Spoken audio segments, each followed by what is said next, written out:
Welcome to Sweet Life Beat Life. We hope this video helps. You start by powering the Ps5 off completely.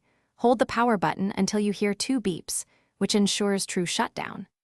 Once done, plug a DualSense controller into the console with a USB cable so you can control menus inside safe mode. Make sure you have PSN login details and any external USB drive for backups accessible. This prevents delays when you choose rebuild or reinstall options later, and it keeps your data safe versus improvising mid-procedure.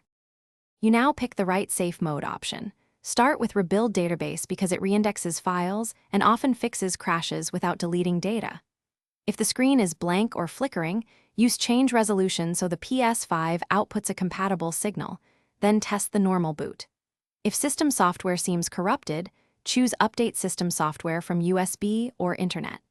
Make sure to avoid reset options until rebuild and updates are attempted because resets remove user data and are irreversible. You finish by restarting the console normally and confirming your games and settings load as expected. If everything is good, you're done. If problems persist, prepare a FAT32 or XFAT USB drive with the official Ps5 reinstall file and use Safe Mode's reinstall option. This reinstalls system software cleanly. One key troubleshooting tip. If reinstall repeatedly fails, try a different USB port or drive, and then contact Sony support. Sometimes hardware faults. Thanks for watching. Consider subscribing if we helped you.